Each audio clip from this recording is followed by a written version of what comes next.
মানবতার আসল শত্রু কে?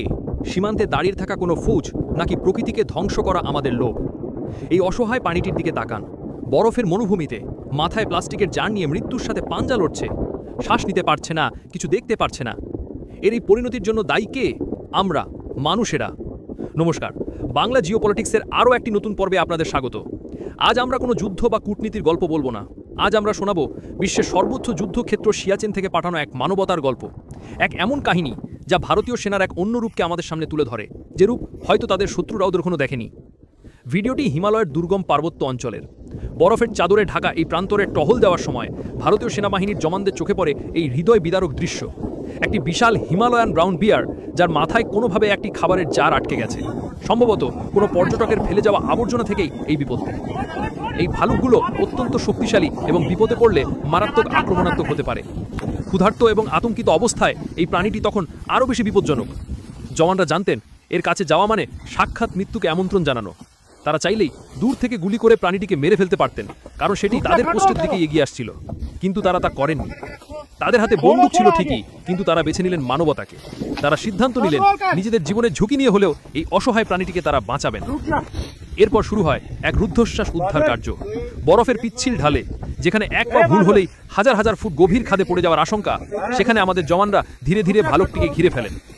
তাদের উদ্দেশ্য প্রাণীটিকে আঘাত করা নয়, তাকে শান্ত করে মাথায় আটকে থাকা জারটি বের করে আনা। ভিডিওতে আপনারা দেখতে পাচ্ছেন কিভাবে দড়ির ফাঁস তৈরি করে সেটিকে কাবু করার চেষ্টা চলছে। আতঙ্কিত ভালুকটি বারবার নিজেকে ছাড়ানোর চেষ্টা করছে, গর্জন করছে, কিন্তু জওয়ানরা ধৈর্য হারাননি। অনেক চেষ্টার পর তারা ভালুকটিকে একটি অস্থায়ী আস্তানায় নিয়ে আসতে সক্ষম হন। এরপর শুরু হয় আসল পরীক্ষা। কয়েকজন জওয়ান ভালুকটিকে চেপে ধরে রাখেন, আর বাকিরা অত্যন্ত সাবধানে জারটি খোলার চেষ্টা করেন। প্রতিটি মুহূর্ত ছিল উত্তেজনায় ভরা। একটি ছোট্ট ভুল মানেই মারাত্মক পরিণতি। অবশেষে সফলতা আসে। জারটি মাথা থেকে বেরিয়ে আসতেই ভালুকটি যেন নতুন জীবন ফিরে পায়। কিছুক্ষণ হতভম্ব হয়ে থাকার পর সে ধীরে ধীরে স্বাভাবিক হতে শুরু করে। কিন্তু গল্পটা এখানেই শেষ নয়।